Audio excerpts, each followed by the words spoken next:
நேர்கள் அனைவரையும் ஜெயா பிளஸ் தொலைக்காட்சியினுடைய ஏன் என்ற கேள்வி விவாத நிகழ்ச்சிக்காக நான் உங்கள் அனைவரையும் வரவேற்கிறேன். இந்நிகழ்ச்சியில் துறை சார்ந்த ஆளுமைகளுடைய எண்ண ஓட்டங்களை இன்றைய தலைப்பினுடைய விரிவாக விவாதிக்கும் இக்களத்தில் தற்போது தமிழ்நாட்டில் தேர்தல் முடிந்தாலும் வட இந்தியாவில் 26ஆம் தேதி நாளை மறுநாள் நடக்கக்கூடிய இந்த தேர்தல் மிகப்பெரிய அளவில் பேச்சு பொருளாக ஆக்கியிருக்கிறது. இதுகாரம் 190 தொகுதிகள் முடிந்திருக்கிறது. முதல் கட்டத்தில் 2ஆம் கட்டமாக தற்போது வரக்கூடிய செய்திகள் மாறுபட்ட ஒரு சூழ்நிலையில் இருக்கின்றது. ஆரம்ப காலகட்டத்தில் பாரதிய ஜனதாவுக்கான வாக்கு மழைகள் இருப்பதாக பேசப்பட்டது. தற்போது அது சற்று மாறி இருப்பதாகவும் ஊடகங்களில் பல செய்தி வருது. அது ஒரு பக்கம் நாம் அப்படியே வச்சுட்டு பிரதமர் மோடி அவர்களுடைய பேச்சு குறித்து தான் நாம் இன்றைக்கு பேச போகிறோம். ராகுல் பிரதமராக வருவதற்கு பாகிஸ்தான் விருப்பமாக இருக்கிறது. மோடி குற்றச்சாட்டினுடைய பின்னணி என்ன? பிரதமர் மோடியினுடைய சமீப கால கருத்துக்கள் ஒரு கடும் போக்குவாதத்தை இந்திய அரசியலில் அவர் மேற்கொண்டு வருகிறார் என்று எதிர்க்கட்சிகள் கடுமையாக விமர்சனம் செய்கின்றது. எதிர்க்கட்சிகளின் அவர் மீது வைக்கக்கூடிய எதிர்க்கட்சிகளின் மீது மோடி வைக்கக்கூடிய அந்த குற்றச்சாட்டுகள் ராகுல் பிரதமராக வந்தால் பாகிஸ்தான் மட்டுமல்ல, இந்தியாவில் இருக்கக்கூடிய ஜிஹாதிகளுக்கு கூட கடும் சந்தோஷம் என்று குறிப்பிட்ட திரு நரேந்திர மோடி இதற்கு முன்னால் அஜ்மல் கசாப் போன்றவர்களை பாதுகாக்க காங்கிரஸ் கட்சியினுடைய தலைமை விரும்பியது என்றெல்லாம் சொல்கிறார். ஒரு அரசியல் தலைவர் வெற்றியை நோக்கி இது அரசியல் பயணமாக பேசப்படுகிறதா என்ற கேள்வி எழுகின்றது. ஆனாலும் கூட நெறிமுறைகளை தாண்டி பிரதமர் பேசுகிறார் என்று பொது ஊடகங்களில் பேசப்படுகின்றது. ஆனால் இது தேர்தல் காலங்களில் இது போன்ற மடைமாற்றத்தக்க பேச்சு சாத்தியமான ஒன்றாக இருந்தாலும் இது போன்ற பேச்சுக்கள் வரம்புக்குள் இருக்கிறதா என்ற கேள்வி மறுபக்கம். அதே நேரத்தில் பிரதமர் மோடியினுடைய இந்த பதட்டத்திற்கான காரணம் என்ன? அவருடைய பேச்சினுடைய கருப்பொருள் உட்பொருள் என்ன? மிக முக்கியமாக நாங்கள் விவாதிக்கப் போகிறது, இது எந்த அளவுக்கான தாக்கத்தை தேர்தல் அரசியலில் இந்திய வாக்காளர்கள் மத்தியில், குறிப்பாக வட இந்திய வாக்காளர்கள் கிழக்கு மற்றும் வடகிழக்கு மாநிலங்கள் ஏற்படுத்தும் பேசப்போகிறோம். வாருங்கள். இந்த நிகழ்ச்சியில் நம்மோடு பேசுவதற்காக மூத்த பத்திரிகையாளர் திரு ஷியாம் அவர்கள் எம்மோடு இணைந்திருக்கிறார். ஐயா ஷியாம், வாருங்கள். அரசியல் விமர்சகராக திரு நித்யானந்தம் ஐயா வாங்க. காங்கிரஸ் கட்சியினுடைய செய்தி தொடர்பாளர் திரு முருகானந்தம் இன்னும் சற்று நேரத்தில் இணைய இருக்கிறார். எழுத்தாளர், அரசியல் விமர்சகர், சமூக ஊடக ஆர்வலர் திரு குமார் ஐயா அவர்களை வணங்குகிறேன். முதல்ல திருக்குமார், மோடியுடைய பேச்சை குறித்து நான் ஒரு 2 நிமிஷம் ஒரு சிறிய விளக்கம் கொடுத்தேன். நீங்கள் எப்படி பார்க்குறீங்க? இதற்கான காரணம் என்ன? அதாவது ராகுல் காந்தி அவர்களுக்கு அவர் சில்வர் ஸ்பூன் பான். ஏன்னா கொள்ளு தாத்தா இந்த நாட்டோட பிரதமர், பாட்டி பிரதமர், அப்பா பிரதமரில் அப்பா அதுக்குரிய தகுதி உள்ளவர் பெரோஸ் காந்தி. ஆமாம், அது தகுதி உள்ளவர். அப்பா பிரதமர். இப்போ இந்த பின்னணியில் வந்தவர் என்ன, இந்த பின்னணியில் வந்த ஒருவரை இப்போ அந்த பின்னணியை பின்புலமாக வைத்து அவரை தவிர இந்தியாவில் வேறு யாருமே பிரதமர் வேட்பாளருக்கு காங்கிரஸில் ஒரு குடிமகன் கூட பிறக்கலை அப்படிங்கிற மாதிரி சீன் போட்டுட்ருக்காங்க. நான் அப்படி தான் சொல்லுவேன் அதை. ஏன்னா ஏன்னு கேளுங்க, சும்மா இருக்கிற சங்கம் ஊதி கெடுத்தானே ஆண்டிங்கிற மாதிரி ஏதோ ஒரு எதிர்க்கட்சி வேணும், ஒரு நாட்டில் ஒரு தேசிய அளவில் ஒரு எதிர்க்கட்சி இருக்கணும் அப்படின்னு கொஞ்சம் லிபரலாக யோசிக்கிறவங்க, கொஞ்சம் மீடியமாக சரி எதிர்க்கட்சி இருந்தால் தான் ஒரு ஆட்சி நல்லா இருக்கும்னு நினைக்கிறவங்கெல்லாம் கூட, எனக்கு கூட அந்த எண்ணம், நான் உங்கள்கிட்ட ஓப்பனாக சொல்கிறேன், என் மனசில் கூட பார்லிமெண்ட்டில் ஒரு எதிர்க்கட்சி இருக்கணும்னு எனக்கு கூட அந்த எண்ணம் இருக்கணும். எப்போதுமே அது இருக்கணும். யாரும் தப்பு பண்ணால் ஆனால் அப்படிப்பட்டவங்களையும் கூட இப்போ மாற்றிடுறது இவருடைய பேச்சு. என்ன பேச்சுன்னு சொல்லுங்க. அதாவது அவர் ஐயா, இப்போ நான் பேசுகிறது அஜ்மல் கசாபை பாதுகாக்க காங்கிரஸ் தலைமை முயற்சி எடுத்தது அப்படிங்கிற வார்த்தை மாதிரி வந்திருக்கு. எப்படின்னா 195 பேரை படுபயங்கரமாக கொலை செய்த மிகப்பெரிய கொலைகார கும்பல், ஒட்டுமொத்த மனித சமூகத்தின் எதிரிகளை காங்கிரஸ் பாதுகாக்கிறதா ஒரு கேள்வி. 2வது அவர் சொல்வது பாகிஸ்தான் என்னது அழுகிறது, இப்படி எல்லாம் காங்கிரஸ் அழுகிறது. இப்படி கடுமையான போட்டு இன்னைக்கு பாகிஸ்தானுடைய தளபதி சொன்ன ஸ்டேட்மெண்ட் படிச்சிருப்பீங்க. என்ன சொன்னார்? என்ன சொன்னார்னா, இந்தியா தான் எங்களுக்கு எதிரின்னு சொல்லியிருக்காரு. சரி, இந்தியா தான் எங்களுக்கு எதிரி. ஏன்னா அங்கே வந்து நவாஸ் ஷெரீப் வந்தாச்சு. அவரை பற்றி நமக்கு கவலை இல்லையே. இல்லை, நமக்கு கவலை இல்லாமல் இருக்கலாம், நமக்கு கவலை இல்லாமல் இருக்கலாம். ஆனால் சீனாவுக்கும் பாகிஸ்தானுக்கும் ராகுல் காந்தியை போல ஒரு பிரதமர் வேணும், காங்கிரஸ் மீண்டும் ஆட்சிக்கு வரணும், அவங்க ஊழல் செய்கிறதற்கும் ஊழல் செய்ததை பாதுகாக்கிறதுலையும் அவங்க கவனம் செலுத்துவாங்க, நாட்டை பற்றி அவங்களுக்கு அக்கறை இருக்காது. ஆகையினால இந்த மாதிரி ஒரு போல்ட்னஸ் பிரைம் மினிஸ்டர் இருந்தால் நம்ம காரியத்தை சாதிக்க முடியாது. நீங்கள் கற்பனையிலே நிறைய விஷயத்தை, நாட் கற்பனை, நான் சொன்னது பல நடந்திருக்கு. நீங்கள் உங்கள் விவாதத்தில் நிறைய பேசியிருக்கேன், எல்லாம் நடந்துட்டு ஒன்றா பார்த்துருப்பீங்க. ஏன்னா எனக்கு அப்படியெல்லாம் உள்நோக்கம் எதுவும் கிடையாது. எனக்கு ஒன்றும் ராகுல் காந்தி வந்து எனக்கு ஜென்மனா பிரபாகரன் இவர் பேரறிவாளனை விடுதலை பண்ண அன்னைக்கு விவாதங்களில் பேசும்போது நான் கண்ணீர் விட்டு அழுதுருக்கேன். என் நாட்டோட பிரதமர், 1000 அரசியல் வேற, அவரை கொன்னதுக்கு காரணமாக இருந்தவங்கள கூட சேர்ந்துக்கிட்டு அவங்களே அவரை வெளியே வர வச்சு அவங்களே அவருக்கு கட்டி அணைச்சிக்கிட்டு விருந்து கொடுத்தது. இப்போ நான் உங்கள்கிட்ட கேட்கறது, மோடி ஐயா 10 வருஷம் ஆட்சியில் இருந்திருக்காரு, அவரை பற்றி பேசுறதுக்கு 1008 குறை இருக்கு. ராகுல் காந்தி இன்னும் பிரதமர் பதவிக்கே வரல. அப்போ அவர் வெளிநாட்டு கூலியா இருப்பார், வெளிநாட்டுக்கு சகாயம் பண்ணுவார், எப்படி யூகமாக ஸ்பெகுலேட்டாக நீங்க பேசுறீங்க? இந்த காங்கிரஸ் வந்து முதல்ல இருந்தே ஏன் இப்படி இந்த நிலைமைக்கு பெட்ரிட்டனுக்கு ஆயினதுக்கு என்ன காரணம்? அதனுடைய செயல்பாடுகள் சரியில்லாமல் தானே இது ஆரம்பிச்சது. ஏன்னா இதுக்கு என்ன காரணம்னா டயாலிசிஸ். ஐயா, செயல்பாடு சரியில்லாமையா 70 வருஷம் இந்த நாடு இவ்வளோ உயரத்துல அதுதானே. இல்லை 10 நீங்க பேசுறத பேச்ச பார்த்தா 10 வருஷம் தான் இந்தியாவே உருவாயிருக்கு. இல்லை நீங்க ஒன்று புரிஞ்சுக்கங்க, அதை சொல்லுங்க, நீங்க கொஞ்சம் புரிஞ்சுக்கங்க. அதாவது இப்போ முதல்ல காங்கிரஸ் 1880 ஆரம்பிச்சு அதில் ஆரம்பத்திலே தீவிரவாதம் வந்து அதுக்கப்புறம் பெரிய பெரிய தலைவர்கள்லாம் அதுலேருந்து காந்தி உட்பட சுபாஷ் சந்திர போஸ் உட்பட வினோபாவே உட்பட ஜெயபிரகாஷ் நாராயணன் உட்பட ஒவ்வொரு காலகட்டத்திலையும் முக்கியமான தலைவர் விலகி போய் இப்போ கூட G23 சொல்லுவாங்களே பெரிய காரணம் மதன் மோகன் மாலவியா வரைக்கும் போனாங்க. ஒருத்தருக்கு வியாதின்னா அந்த வியாதி என்ன வியாதி, அந்த வியாதியை கரெக்டாக ரெகனைஸ் பண்ணி அதை ட்ரீட்மெண்ட் சரியா வரும். இங்க காங்கிரஸுக்கு என்ன வியாதி? காங்கிரஸுக்கு வியாதி வந்து அது ஆரம்பிச்சவன் வெள்ளைக்காரன், அந்த பைலாவை போட்டது வெள்ளைக்காரன் ஏஓஹியும். அவன் எப்படி ஆரம்பிச்சாலும் வெளிநாட்டுக்காரன் நடத்துற மாதிரியே அது போறதுனால இந்த நாட்டு மக்கள் அதை ஏத்துக்கல.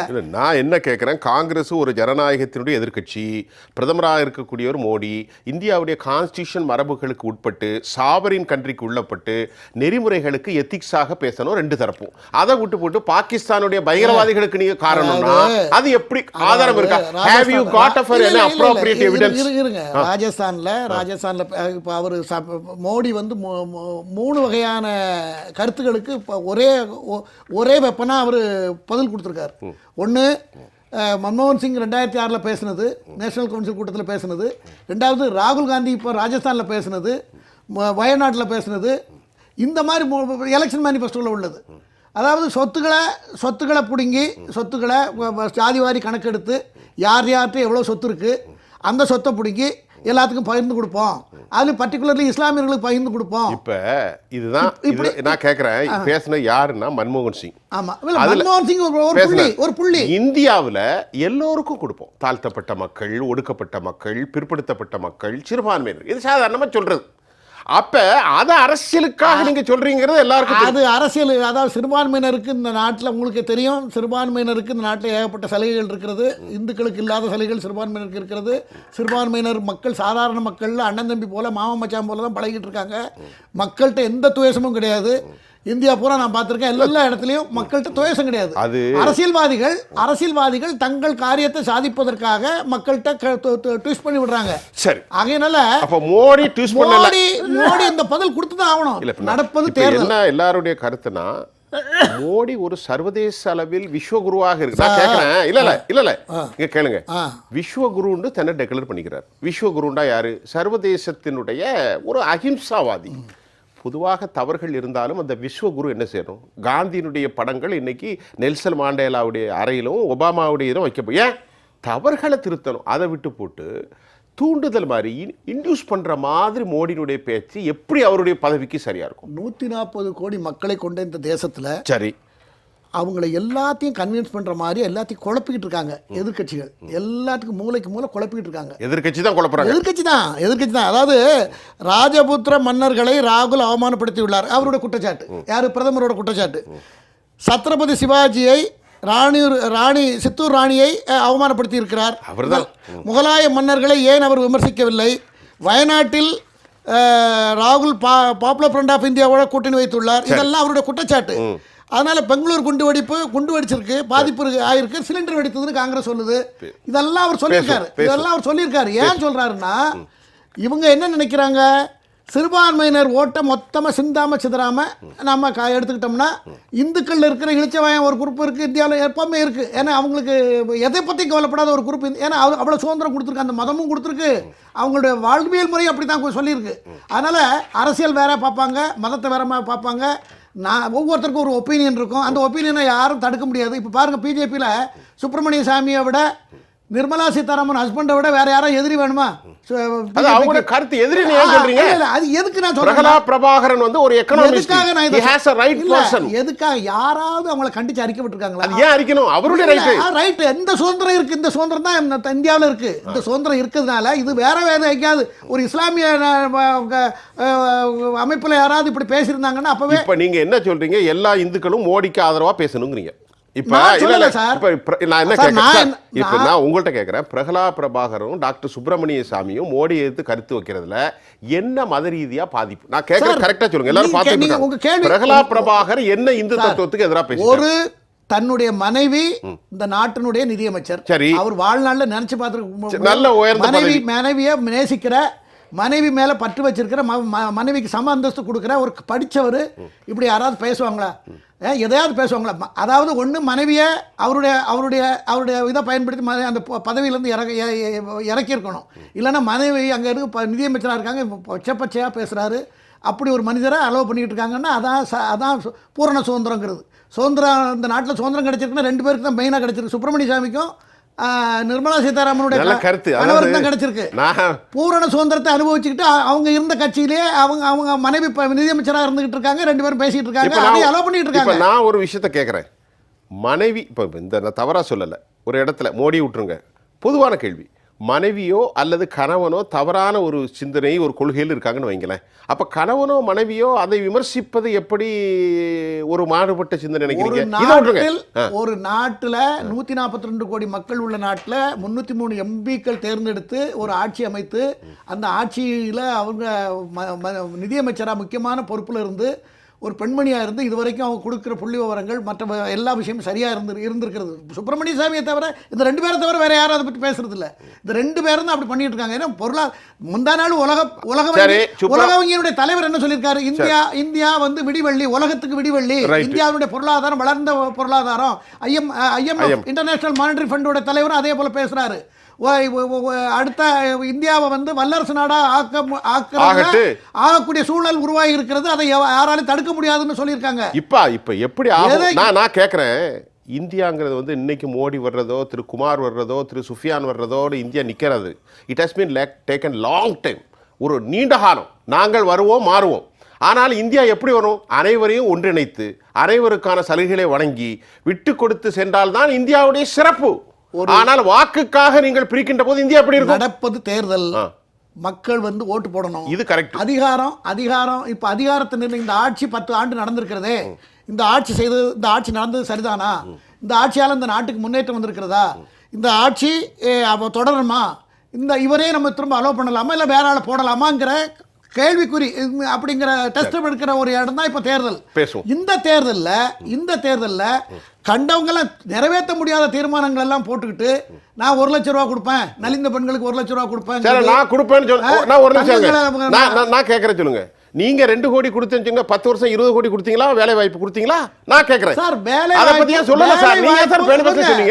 வாய்ப்பு என்பது இந்த 10 ஆண்டுகள்ல பல கோடி பேருக்கு வேலை கிடைத்திருக்கிறது. நேரடியாக இல்லைனாலும் மறைமுகமாக முத்ரா ஸ்கீம் மூலமாக பல்வேறு இடங்களில் எவரி 3 months 5000 பேருக்கு 10,000 பேருக்கு பிரதமர் உத்தரவாதத்தின் பேர் வேலை கிடைத்ததுன்னு நம்ம படிச்சுட்டு தான் இருக்கோம் பத்திரிகையில். ஆகையினால வேலை சொன்னபடி கொடுக்கலங்கிறத நான் ஒத்துக்கிறேன், நான் மறுக்கல. ஆனால் இப்போ இருக்கிற உலக சூழல் என்னன்னா, ஆர்டிஃபிஷியல் இன்டெலிஜென்ஸ் வந்ததுக்கு அப்புறம் உலகம் பூரா இருக்கிற தொழில் நிறுவனங்கள் வேலையை ரெடியூஸ் பண்ணிட்டு இருக்காங்க. ஆல்டர்னேட்டிவ் வர வரைக்கும் தான் தொடரும். திரு ஷியாம், நான் உங்களை நிகழ்ச்சிக்காக வரவேற்கிறேன். ஷியாம் சார் வணக்கம். இப்போ ராகுல் பிரதமராக பாகிஸ்தான் விருப்பம், மோடியினுடைய குற்றச்சாட்டின் பின்னணி குறித்து ஒரு காரசாரமான சில கேள்விகளை நாம் எழுப்பினோம். அதற்கு தோழர் குமார் அவர்கள் சில பதில்களை வைத்தார்.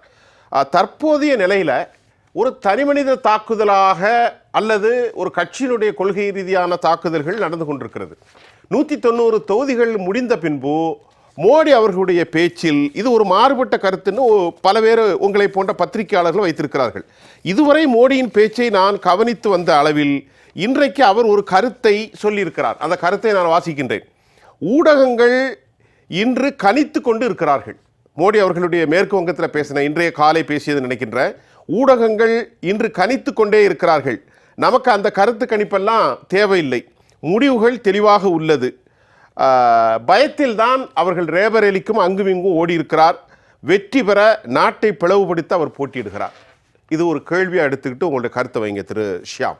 பிரதமர் வேட்பாளராக மோடி இருந்தபோது 2 தொகுதிகளில் போட்டிட்டு இருக்கிறாரு. ராகுல் காந்தி இன்னொரு தொகுதியில போட்டி போடுறதுல பெரிய தவறு இருப்பதாக நான் நினைக்கிறேன். சரி, அது தோல்வி பயம்னு நம்ம எடுத்துக்க முடியாது. ஆனால் எது ஆட்சேபனைக்குரிய பேச்சு மோடியோட கருத்துக்கள்னா பாகிஸ்தான் பேச்சு தான். காரணம் என்ன அப்படின்னா, ஒரு நாள் பாகிஸ்தான் காங்கிரஸ் கட்சி ஆதரிக்காது. எங்களோட கல்லூரி காலகட்டத்தில் 1965-66 பாகிஸ்தான் யுத்தம், லால் பகதூர் சாஸ்திரி இறங்கி அடிச்சாரு. ஆக்சுவலா பாகிஸ்தானுக்குள்ளே போய் குண்டு மலை கராச்சி வரைக்கும் போனாங்க. அப்போ ஹீரோ லால் பகதூர் சாஸ்திரி இந்திய எதிர்ப்பு போராட்ட காலகட்டத்தில் அவர் ரொம்ப கிரிட்டிசைஸ் பண்ணியிருக்கிறோம். வில்லன். அடுத்த ஒரு சில மாதங்கள்ல அவர் மிகப்பெரிய ஹீரோவாக இருந்தார். இதுக்கெல்லாம் காரணம் காங்கிரஸ் கட்சி தாங்கிறது பாகிஸ்தானுக்கு தெரியும். அதை விட அண்மை கால உதாரணம் 71 பங்களாதேஷ் யுத்தம். இந்திரா காந்தி பாகிஸ்தானுங்கிற நாட்டையே அவங்க 2ஆ பிரிச்சுட்டாங்க. இந்திரா காந்தி யார், ராகுல் காந்திக்கு அவருக்கு என்ன உறவு, இதெல்லாம் எல்லாருக்கும் தெரிஞ்ச விஷயம் தான். அப்படி இருக்கும்போது எப்படி இந்திராவின் பேரன் ராகுல் காந்திக்கு பாகிஸ்தான் ஆதரவு தரும்? தங்க நாட்டை துண்டாடுறதுக்கு ஆதரவு தருமா? ஒரு எம்பி அவர் ராகுல் காந்தியோட வீடியோவை அவர் ஷேர் பண்ணியிருக்கிறார். எல்லாரும் எல்லா வீடியோவும் ஷேர் பண்ற மாதிரி. அதை பிரதமர் அவர்கள் இவ்வாறு பேசுவது என்பது அவரது பதவிக்கு அழகல்ல என்பதுதான் என் கருத்து. இல்ல, இப்ப ஷியாம் அவர்கள் இப்ப 19ஆம் தேதிக்கு முன்னால கம்ப்ளீட்டா தாளம் மாறி இருக்கிறது. அதாவது எப்படி பார்க்கிறேன்னு சொன்னா, மத ரீதியான சில கோட்பாடுகள், பாகிஸ்தான் கோட்பாடுகள், அஜ்மல் கசாபே அவர்கள் அதாவது ப்ரொடெக்ட் பண்ணுறாங்கிற விஷயங்கள், தாலி விவகாரங்கள், இந்த மாதிரி பல விஷயங்கள் இருக்கிறது. ஐரோப்பிய யூனியன்லாம் அமெரிக்காவிலையும் நாங்கள் பார்க்கின்ற போதெல்லாம் இது போன்ற விளக்கங்கள் நடக்கலை. இது முதியதாக இருக்கிறது. நாங்கள் என்ன செய்தோம், எந்த அளவுக்கு உயர்த்தினோம், எங்கள் வருங்கால திட்டம் என்ன, இந்தியாவில் ஒரு $650 பில்லியன் நாங்கள் உயர்த்திருக்கோம். நவாஸ் ஷெரீப் டிஆர்டிக்கு பேட்டி கொடுக்கும்போது இந்தியாவை பற்றி ஒரு 4 நாளைக்கு முன்னாடி புகழுகிறார். அதை பற்றிலாம் பேச இல்லாமல் இப்படி பேச்சுக்கு என்ன காரணம்? நவாஸ் ஷெரீப் இந்தியாவை போடுவது மோடி போடுவதற்கு சமம் தானே. பொதுவாக 10 வருஷம் ஆட்சிக்கு பிறகு சாதனைகளை பற்றி மட்டும்தான் பேசணும். இந்த மஸ்குலர் நேஷனலிசம் இருக்குல்ல, அதாவது முரட்டு தேசியவாதம், இது எடுபடாது. இது ஹிட்லர் காலத்து தேசியவாதம். அதாவது ஜெர்மனியின் இந்த பின்னடைவுக்கு காரணமே யூதர்கள் தான். அப்படியான பிரச்சாரம் தானே 2ஆம் உலக போருக்கு காரணமாக அமைந்தது, அழிவுக்கும் காரணமாக அமைந்தது. ஆனா உலகம் எவ்வளவு பெரிய பின்னடைவு சந்தித்தது. உலகம் இணைக்கப்பட்டது. இந்தியாவில் ஒரு பின்னடைவு ஏற்பட்டா அது உலகத்துக்கு ஏற்படும். உலகத்துல பின்னடைவு ஏற்பட்டா இந்தியாவுக்கு ஏற்படும். அன்றைக்கான உதாரணம் கோவிட் பேண்டமிக்கா எவ்வளவு கஷ்டப்பட்டோம்னு எல்லாருக்கும் தெரியும். மோடி அவர்கள் இந்த பேண்டமிக்கை எப்படி சாதிச்சேன்னு கூட இது வரைக்கும் சொல்லல.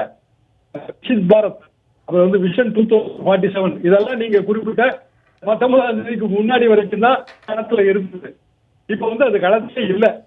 கம்ப்ளீட்டாவே மீண்டும் ஒரு இந்து மத ஆதிக்கம் அல்லது இந்து மத ரீதியான பேச்சு, அயோத்தி ராமர், அப்புறம் இஸ்லாமியர்கள் ஆளுக்கு ஒரு 2 வீடு வச்சிருந்தா ஒரு வீடு கொடுத்துருவாங்க, 2 எருமை வச்சிருந்தா ஒரு எருமையை எடுத்து கொடுத்துருவாங்க. இந்த அளவுக்கு பிரதமர் மோடி அவர்கள் ஒரு பதற்றத்தோட இருக்கிறதா நான் உணர்றேன். அவர் தாராளமா 10 வருஷம் ஆட்சியோட சாதனைகளை சொல்லலாங்க. அதுக்கு அவருக்கு உரிமை இருக்கிறது. 10 வருஷம் சாதனை சொல்லி இந்த சாதனைகள் தொடர்வதற்கு எனக்கு மீண்டும் ஒரு முறை போட்டு போடுங்கள் சொல்லலாம். ஆனா 10 வருஷமா ட்ரெயிலர் தான் ஓட்டினேன்னு ஒரு பிரதமர் ஒத்துக்கொள்ளும் போது அது 19ஆம் தேதிக்கு பிறகு ஏற்படுகிற பதற்றம் என்றுதான் நான் நினைக்கிறேன். முதல் கட்டம்ங்கிறது கிட்டத்தட்ட 100 தொகுதி, 100 தொகுதியில பெரிய பின்னடைவு இருக்கும். அது போக 2ஆம் கட்டத்துல ஒரு பின்னடைவு. இப்ப 3ஆம் கட்டம் கர்நாடகாலாம் அவங்க போனதும் 25 என்னமோ. இன்றைக்கு அந்த அளவுக்கான வாய்ப்பு இல்லை. எல்லாமாக சேர்ந்து திரு மோடி அவர்களை ஒரு பெரிய பதற்றத்தில் ஆழ்த்தி இருப்பதாகத்தான் நான் நினைக்கிறேன். பாகிஸ்தான் பேச்சுக்கு காரணம். திருஷ்யாம், ஒரு முக்கியமான கருத்து. நீங்க ஒரு மூத்த பத்திரிகையாளர், ஒரு வழக்கறிஞர். உங்கள்கிட்ட ஒரு கேள்வி. நிறைய விஷயங்களை பேசிட்டு இருக்கீங்க. யோகேந்திர யாதவுடைய 42 நிமிஷம் வீடியோவை நான் முழுமையாக ஒரு 4 தடவை பார்த்தேன். யோகேந்திர யாதவ் அவருடைய கருத்து மிக மாறுபட்டதாக இருக்கிறது. யோகேந்திர யாதவை நான் மறைக்கக்கூடிய ஒரு எங்களுடைய ஊடகவியலாளர் ஒரு சிறந்தவராக நான் பார்க்கிட்டேன். அதை நீங்களும் பார்த்திருப்பீர்கள் என்று நான் நம்பினேன். அந்த கருத்துக்கும் மோடி பேசுறதும் எப்படி நீங்க பாக்குறீங்க? உண்மையான சிக்கல் என்னன்னாங்க, மோடி டார்கெட் 370 சாத்தியம் இல்லைன்னு அவர் டார்கெட் பிக்ஸ் பண்ணும்போது அவருக்கு தெரியும். ப்ராபபிளி தொண்டர்களை உற்சாகப்படுத்துறதுக்கு ஹையர் டார்கெட் வச்சா அது நல்லதுன்னு அவர் நினைச்சிருக்கலாம். ஆனா எடுத்தது 303. இந்த 303ல ஒரு ஜஸ்ட் ஒரு 32 தொகுதியை இழந்தாலே தனி மெஜாரிட்டி வழி இல்லை. இப்ப என்டிஏ வேணா மெஜாரிட்டி வரும்னு ஒரு வாதத்துக்காக எடுத்துக்கலாம். 100 தொகுதி இழந்தா என்டிஏவுக்கும் மெஜாரிட்டி இல்லைன்னு. அப்போ யாரும் சொல்றதுக்கோ இன்னைக்கு பிராக்டிக்கலா நம்ம களத்துல பார்க்கறதுக்கு இடையில பல ஒற்றுமைகள் வேற்றுமைகள் இருப்பதாகத்தான் நான் உணர்றேன். அப்போ இயல்பான ஒரு அச்சம் அல்லது எல்லா கட்சிகளுக்கும் ஏற்படக்கூடிய ஒரு விஷயம் தான். ஒவ்வொரு கட்ட தேர்தலையும் அவங்க ஒரு இன்டர்னல் சர்வே வச்சிருப்பாங்க. அந்த சர்வே டைம் ஃபீட்பேக் கொடுக்கும். அதை வச்சு கோர்ஸ் கரெக்ஷன் பண்ணுவாங்க. அதை நம்ம தவறு சொல்ல முடியாது. 7 கட்ட தேர்தல், ஒவ்வொரு கட்டத்திலயும் ஒரு கோர்ஸ் கரெக்ஷன் வரும். இந்த கோர்ஸ் கரெக்ஷன் நல்லதுக்கு வரணுமா இல்லைன்னா பழையபடி 10ஆம் பசுத்தனமான பழமைவாதத்துக்கு வரணுமாங்கிறதா இதுல கேள்வி. சரி, திரு நித்யானந்தம், பரபரப்பான இந்த சூழ்நிலையில் திரு ஷியாம் அவர்களுடைய கருத்து, திரு குமார் அவர்களுடைய கருத்து இருக்குது. இப்போது பொதுவாக என்ன வைக்கப்படுகிறது அப்படின்னு கேட்டால், ஒரு அரசியல் தலைவராக இருந்த யாராக இருந்தாலும் சரி, ராகுலாக இருக்கட்டும், இங்கே திமுக தான் இந்த கலாச்சாரத்தை பற்றி பேசுவோம். இந்த மாதிரி மோசமான விவகாரங்களை பேசக்கூடியது திமுகவினுடைய பாரம்பரிய கலாச்சாரம்னு நீங்களே எல்லாரும் பேசியிருக்கோம். இப்படிப்பட்ட சூழ்நிலையில் இப்போது மதம் மதம் மதம் ஜாதி, பாகிஸ்தான் ஜிந்தாபாத், ஜிஹாது, என்ன நடக்கு நீங்கள் தான் சொல்லணும். சரிதானா? அனைவருக்கும் வணக்கம். வணக்கம். நல்ல கேள்வி. இந்த ஜிஹாத் என்ற பேச்சு எப்படி வந்தது, யார் துவக்கினார்கள் அப்படிங்கிறது நம்ம கொஞ்சம் சிந்திச்சு பார்த்தோம்னா 2 நாளுக்கு முன்னாடி ஒரு பெண்ணு சல்மான் குர்ஷித், ஒரு பெண்ணு இல்லை, அவருடைய சொந்தக்கார பொண்ணு, சல்மான் குர்ஷித்தினுடைய மிக நெருங்கிய சொந்தக்கார பொண்ணு.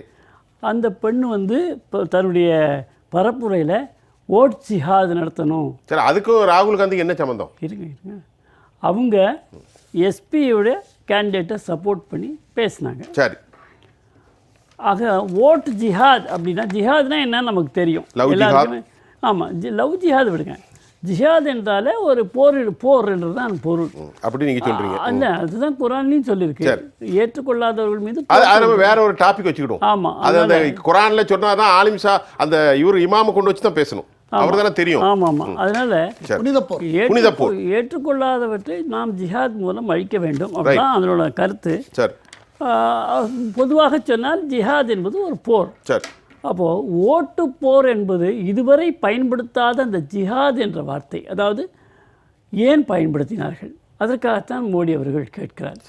அப்படி பேசுகின்ற பொழுது அந்த பெண்மணி என்ன பேசியிருக்கிறார் என்று சொன்னால், இஸ்லாமியர்கள் ஒன்று கூடி பொறுத்தது போதும், இனி ஒன்று கூடி நாம் வாக்களித்தால் மட்டுமே தான் இஸ்லாமியர்களுக்கு பாதுகாப்பு கிடைக்கும் என்று மத ரீதியாக பேசியிருக்கின்றார்கள்.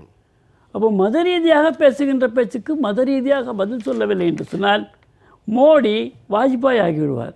இப்போ மோடி இன்னைக்கு காலையில் இந்துக்களை உரித்தலுங்கள், தேசத்திற்கு உங்களை எல்லாம் தூக்கி கடலில் வீசக்கூடிய அளவுக்கு மோசமான ஒரு சூழல் இருக்குன்னு பேசுறாரு. அப்ப அது எப்படி எதிர்வினை? கவுண்டர் அட்டாக் முன்னாடியும் பேசுறாரு. எதிர்வினைங்க, எதிர்வினை. ஆமா, இப்படித்தான் குஜராத்ல பிரச்சனை நடக்கும்போது எதிர்வினை. உண்மையிலே அதாவது ஒரு சமுதாயத்தை ஒன்றிணைக்க சில அரசியல் தலைவர்கள் முயற்சிக்கிறார்னா தவறு. அந்த தவறு இது தவறுதானே என்று தர்மம் பேசிக்கொண்டு இருப்பதற்கு அல்ல இத்தேர்தல் களம். அப்படி என்றால் பதிலுக்கு பதில். ஏனென்றால் அந்த அளவிற்கு கொம்பு சீவி விடுகின்ற தலைவர்கள் இஸ்லாமியர்களை கொம்பு சீவுகிறார்கள் என்று சொன்னால் நீ இந்துக்களை கொம்பு சீவு, இது நாடு விளங்கும். இல்லைங்க, நான் கேட்கிறேன் இப்படியே சண்டை போட்டா இந்த தேசம் எங்க போகும்? வாஜ்பாய் மாதிரி மோடி தோக்கத்துக்கு வரலன்னு சொல்லிட்டேன் ஒரே வார்த்தை. அப்ப வெற்றி ஒன்றுதான் உங்க குறிக்கோள். வெற்றி அடைந்தால் மட்டுமே தான் நாம் மக்களுக்கு வேண்டிய நல்ல பணிகளை செயலாற்ற முடியும். வெற்றி மட்டும் என்ன இலக்குக்கும் போகலாம், எந்த பவுண்டரியும் தாண்டலாம். வெற்றி மட்டுமே தான் நாம் நினைத்ததை மக்களுக்கு தொண்டு செய்வதற்கான அத்தனையும் செய்ய முடியும். நீங்க தோல்வி அடைந்து எதிர்கட்சியில வெளிநடப்பண்ணலாம், முடிஞ்சா திமுக காங்கிரஸ் மாதிரி சத்தம் போட்டு பரோட்டா சாப்பிட்றதுக்கு போயிடலாம். வேற ஒண்ணுமே பண்ண முடியாது. தோல்வி அடைஞ்சா. வெற்றி அடைஞ்சா மட்டும்தான் நமக்கு என்ன மக்களுக்கு செய்ய வேண்டும் என்ற எண்ணம் இருந்ததோ 60 ஆண்டுகளாக அதை நாம் தொடர்ந்து செய்ய முடியும். எனவே தான் அவர் அப்படி மக்களை கொம்பு சீவி விடுகிறார் என்று சொன்னாலும் கூட ஆமாம் என்பேன். ஒரு பக்கம் கொம்பு சீவுறாங்க, ஒரு பக்கம் உசுப்பேத்துறாங்க. அப்ப நம்மை போல பாவப்பட்ட மக்கள் பார்த்து கொண்டே இருக்கணும். இன்னொரு விஷயம், பாகிஸ்தானை பத்தி பேசுனீங்க. பாகிஸ்தானுடைய அமைச்சர் ஒருவர் தன்னுடைய எக்ஸ் பதிவிலே போட்டிருக்காரு, ராகுல் காந்தி இந்த நாட்டினுடைய பிரதமராக வர வேண்டும், இந்தியாவோட பிரதமராக வர வேண்டும் என்று தன்னுடைய ஆவலை தெரிவித்திருக்கிறார். அப்படி போடல, நீங்க கரெக்டா சொல்லணும். நான் பார்க்காம எப்பவும் பேச மாட்டேன். வயநாடு பிரச்சாரத்தில் உள்ள ஒரு கட்டிங்க ஹுசைன் போட்டுட்டு ஃபயரிங் இந்தியா எலெக்ஷன் புரொபகண்டா அப்படிங்கிற போட்டிருக்காரு. பட் அவர் எதுவுமே போடலை. அதாவது பற்றி எறிகிற இந்திய தேர்தல் பரப்புரைங்கிற மட்டும்தான் போட்டிருக்காரு தவிர பாகிஸ்தானுக்கு ஆதரவான கருத்து இல்லை. நான் எல்லா விவகாரத்தையும் நுணுக்கமாக பார்த்து கொண்டே இருப்பேன். ஏன்னாலும் இங்கே விவாதிக்கும் போது தவறு வந்தால் நம்மை சுட்டி காட்டி விடுவார்கள். சொல்லுங்க. ரைட். ஆக அதைத்தான் மோடி என்ன சொல்கிறார், கையில் தீவிரவாத குண்டோடு அலைந்து திரிந்தவர்கள் இன்றைக்கு கையிலே கோதுமைக்காக திருவோடி ஏந்தி அலைகிறார்கள். என்ன காரணம்? தீவிரவாதத்தை ஆதரித்த காரணம். இன்றைக்கு அந்த குண்டு எங்கே போய்விட்டது? கையில் இருக்கிறது, எடுபடவில்லை. ஆக இந்தியாவிற்கு ஒரு உறுதியான பிரதமர் வேண்டும் என்று அவர்கள் நினைக்கவில்லை. இந்தியாவிலே உறுதியற்ற தன்மை இருக்க வேண்டும். அன்சர்டினிட்டி. ஆமா, நிலையற்ற தன்மை. நிலையற்ற தன்மை வேண்டும். யார் நினைக்கிறா? பாகிஸ்தான் நினைக்கிறது. அது அவர்களுக்கு லாபமாக இருக்கும் என்று அவர்கள் கருதுகிறார். அவர்களுடைய தேசபக்தியாக இருக்கிறார். ஆனால் நமக்கு அந்த தேசபக்தி தேவையற்றது. பிறகு பல விஷயங்களில் பார்த்தீங்கன்னா 60 ஆண்டுகளாக காங்கிரஸ் இருக்கவில்லையா அப்படின்னு கேட்டீங்க. 60 ஆண்டுகளாக சுதந்திரம் வாங்கின ஜோரில் காங்கிரஸ் தான் வாங்கி கொடுத்தது அப்படின்னு கம்யூனிஸ்ட் கூட அதில் இருந்தாங்க, ஜனசங்க தலைவர்கள் கூட இருந்தாங்க, எல்லாம் அதாவது ஆர்எஸ்எஸ்காரர்கள் கூட இருந்தாங்க. ஆர்எஸ்எஸ் யார் இருந்தான்னு கேட்குறாங்க. நான் ஏற்கனவே பல முறை சொல்லியிருக்கேன். ஆர்எஸ்எஸ் பிரச்சார் சங்கச்சாலைக்கே வந்து சிறை சென்றார். தன்னுடைய பதவியை ராஜினாமா செய்துவிட்டு இடைக்காலத்தில் தலைவரை நியமித்து போனாலும் நான் பல விவாதங்களில் சொல்லியிருக்கேன். அப்போது ஆர்எஸ்எஸில் இவர் தான் மாவட்ட தலைவர், இவர் தான் பொதுச் செயலாளர், இவர் தான் தியாகி, இவர் தான் போராளின்னு எங்காவது சொல்லி கேட்டிருக்கிறீங்களா? அதனால் அங்கே விளம்பரம் கிடையாது. வான்னா வருவான், அவ்வளோதான். போய் நாட்டுக்காக உன்னுடைய ரத்தத்தை கொடு, உயிரை கொடு என்றால் அதற்கும் தயார் என்று செல்வான். எத்தனை பேர் ரத்தத்தை கொடுத்துருக்கீங்க போராட்டத்தில்? ஏங்க நான் கேட்குறேன். நான் கேட்க ஒரு நிமிஷம் இருங்க. நீங்கள் சொன்னதுனால நான் கேள்வி வரும். இந்திய சுதந்திரத்திற்கு ஆர்எஸ்எஸ் உயிர் கொடுத்த ஒரு 5 பேர் 2 பேரை சொல்லுங்க. 5000 10,000 ஒரு நிமிஷம் இருங்க. குமார் அவர்கள் சிரிக்கிறார். நான் கேட்டேன், உங்கள்கிட்ட கேட்டுருங்க, கேளுங்க. நான் கேட்கும்போது ஒரு நிமிஷம் பதிவிச்சுறேன். ஆர்எஸ்எஸ்னுடைய அடிப்படை என்னன்னா, ஆளும் அரசுக்கு எதிராக போராடக்கூடாதுன்னு இந்த இடத்திலேயே ஆர்எஸ்எஸ் தோழர் ஒருத்தர் பதில் சொன்னார். எந்த அரசுக்கும் எதிராக போராடுவதற்கு ஆர்எஸ்எஸ் அமைப்பு உருவாக்கப்படவில்லை. ஆர்எஸ்எஸ் மனிதகுலம் மற்றும் பிரச்சனைகளில் மட்டும் உதவி செய்வதற்கு. அதனால இந்திய சுதந்திரத்திற்கு என்ன போராடினா நீங்க சொல்ல முடியாது. சொன்னா சொல்லுங்க. சொல்லுங்க, நீங்க சொல்லுங்க, ஒரு ஆள் பேரை சொல்லுங்க. ஆர்எஸ்எஸ் அரசுக்கு எதிராக போராட்டம் என்றெல்லாம் சொல்லல. அரசியல் போராட்டங்களிலே ஆர்எஸ்எஸ் கலந்து கொள்வதற்கான உரிமை கிடையாது. ரைட், புரியுதுங்களா?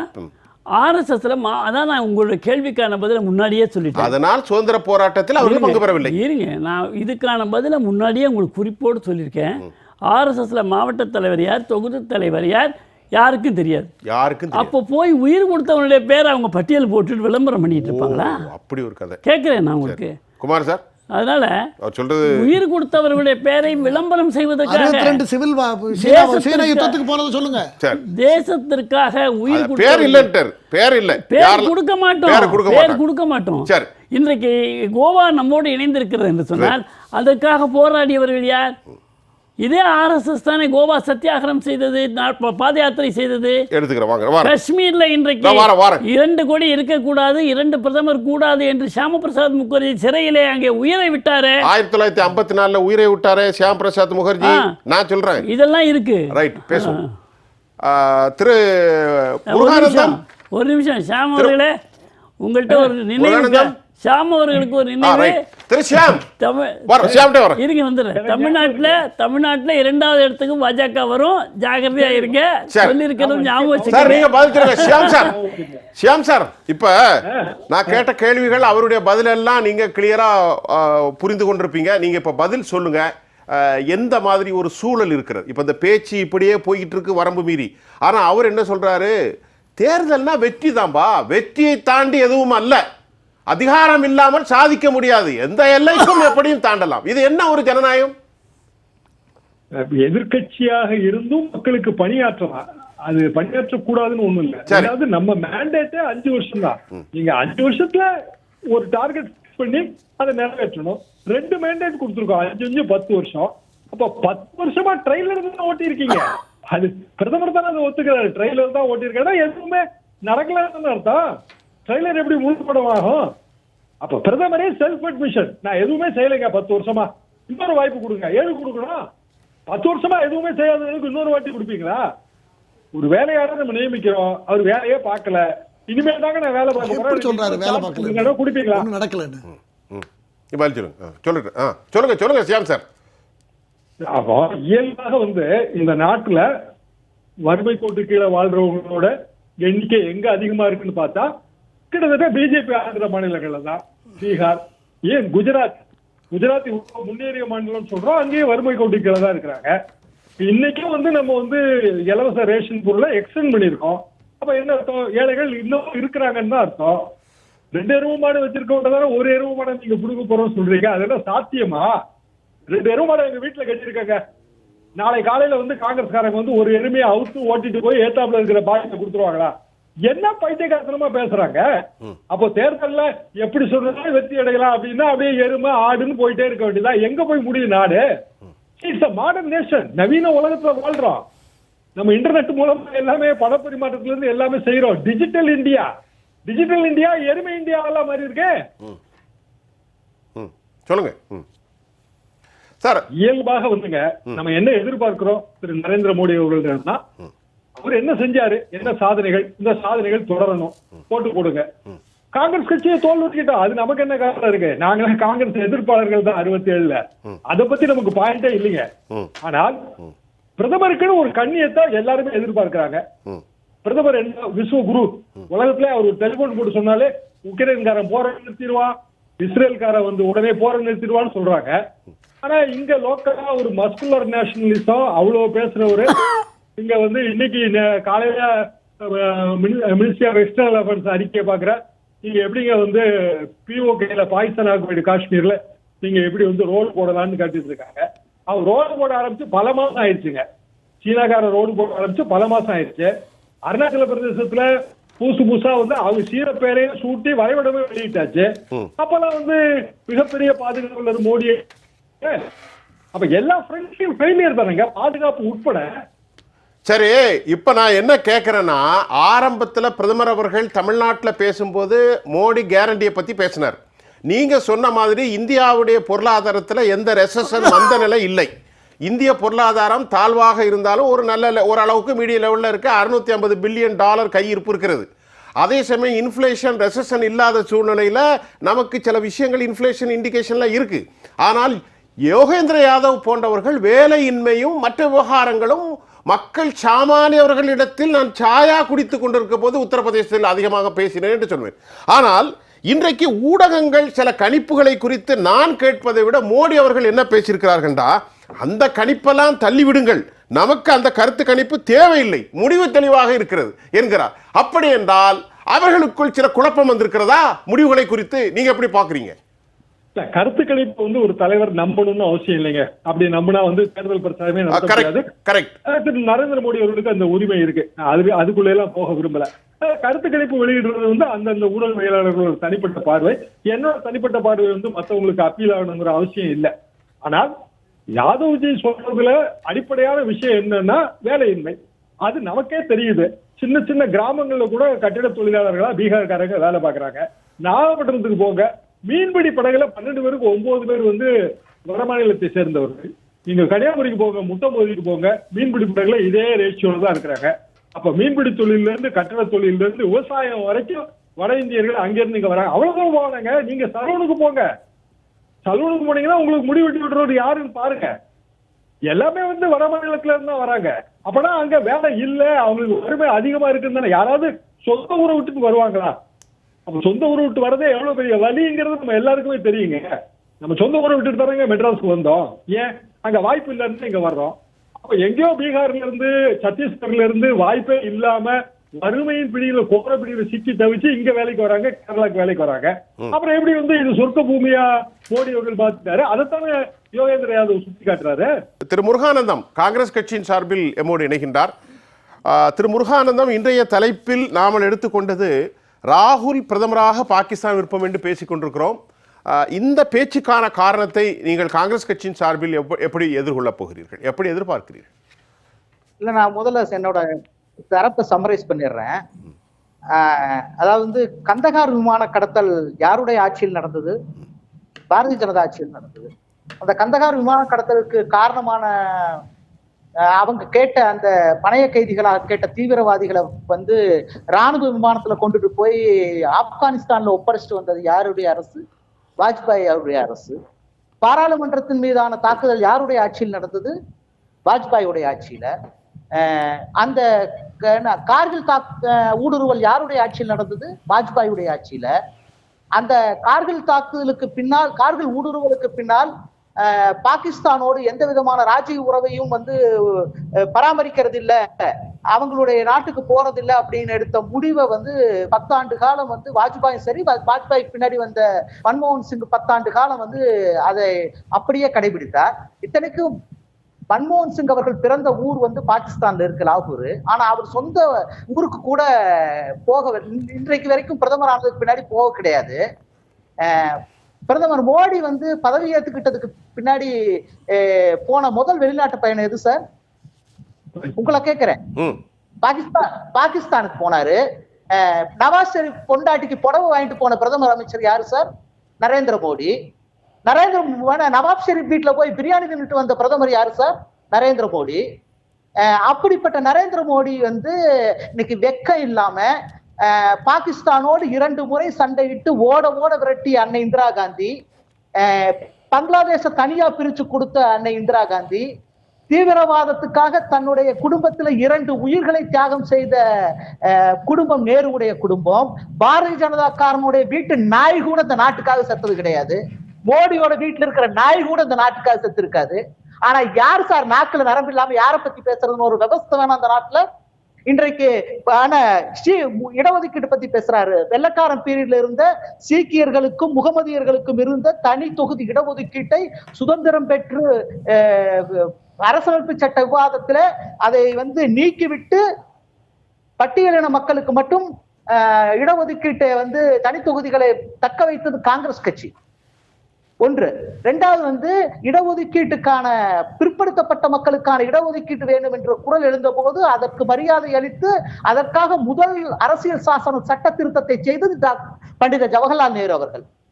இந்த பிற்படுத்தப்பட்ட மக்களுக்கும் பட்டியலின மக்களுக்குமான இடஒதுக்கீட்டுக்காக இன்றைக்கு வரைக்கும் குரல் கொடுத்து கொண்டு வந்திருக்கின்ற கட்சி காங்கிரஸ் கட்சி. மண்டல் கமிஷன் பரிந்துரைகளை விபி சிங் அமல்படுத்தினார். ஆனால் உயர்கல்வி நிறுவனங்கள்ல, மத்திய அரசுடைய உயர்கல்வி நிறுவனங்கள்ல 2006ஆம் ஆண்டு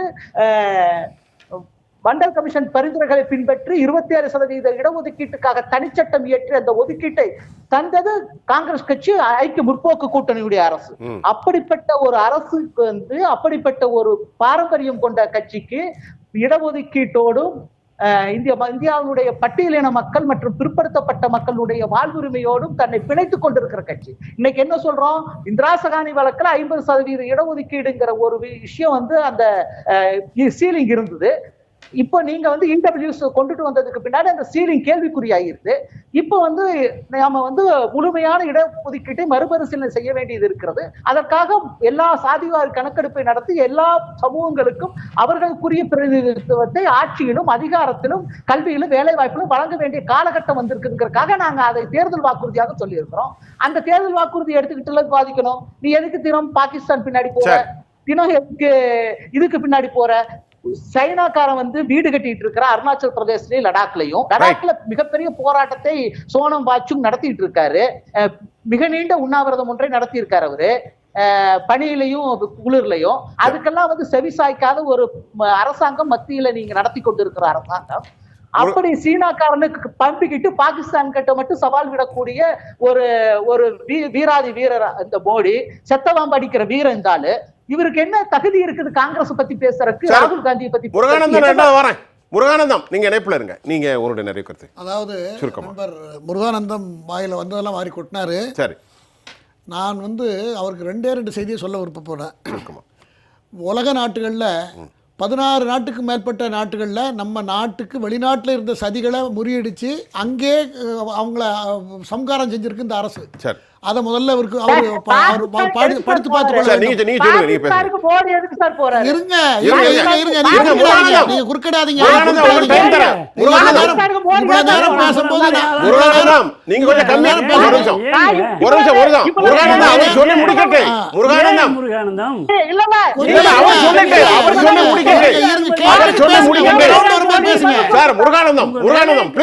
ப்ளீஸ் அலோவ் நீங்க அவர் பேசுற பிறகு உங்கள நேரம்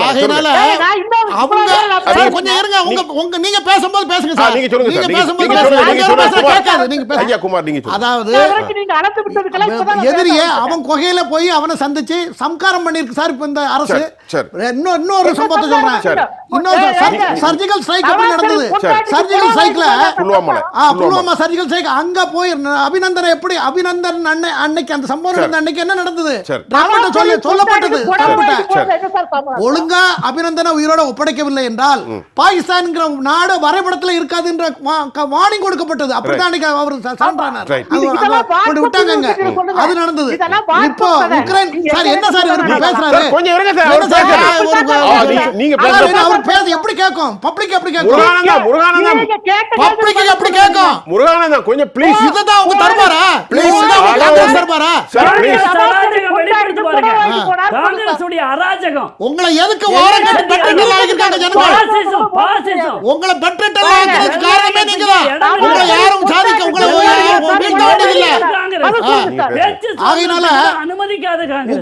உக்ரைன் ரஷ்யா வார் நடந்த பொழுது நம்ம மாணவர்கள் அங்க தங்கியிருந்தாங்க. அதை அன்னைக்கு நீங்க இல்ல தனிப்பட்ட முறையில் ஒரு ராஜதந்திர ஒரு வெளியுறவு கொள்கை, ராஜதந்திர கொள்கை, மற்ற நாட்டுகளோட இருக்கிற சுமூகமான உறவு, இந்த உறவின் அடிப்படையில் எப்படி ஆபரேஷன் நடந்தது? ஒரு மாணவர்கள் கூட பாதிப்பு இல்லாம சண்டையை நிறுத்தி கொண்டு வந்தாங்க.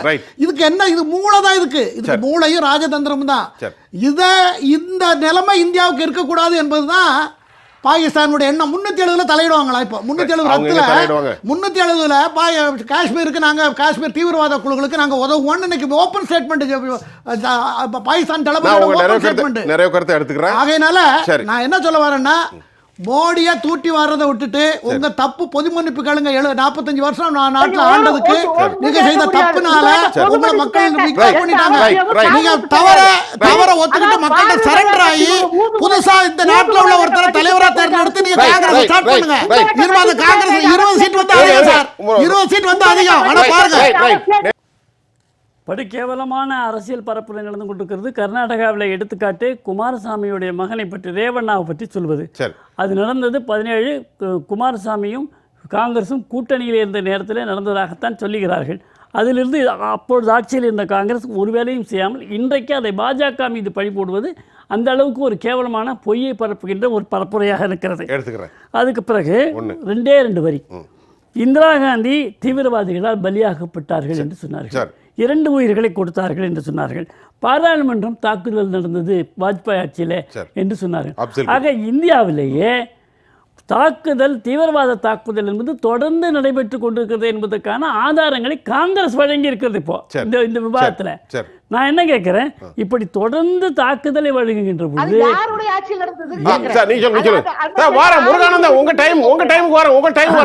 இப்படிப்பட்ட தீவிரவாதம் மோடி அவர்கள் வந்த பிறகு அந்த தீவிரவாதத்தை அனுமதிக்க மாட்டேன் என்று திட்டமாக நடவடிக்கை எடுக்கிறார். 2வது, கண்ணியம் காத்து காவு கொடுத்த ஆட்சி வாஜ்பாய் ஆட்சி. அந்த கண்ணியம் அவசியம் இல்லை. முருகானந்தத்துக்கே அடுத்தவங்களை பேச அனுமதி கொடுக்க முடியல. அப்புறம் மோடியை பத்தி பேசுறது தகுதி வேணும். மோடி தானே பேசுறேன் ஒண்ணு உங்க தகுதி தகுதி பத்தி நீங்களும் பேசாதீங்க. இருங்க சார் டைம் இல்ல முருகானந்தம் சுருக்கமா ஒரே கருத்து அதான் சொல்றேன் சார். ஒரு நிமிஷம் சார். அதாவது சார் இருங்க சார். நித்யானந்த் சார் டைம் இல்ல. Nityanand sir please. Nityanand sir please. Nityanand sir நீங்க கொஞ்சம் பேசுங்க சார். ஒரு கருத்தை சொல்லி முடிங்க சார்.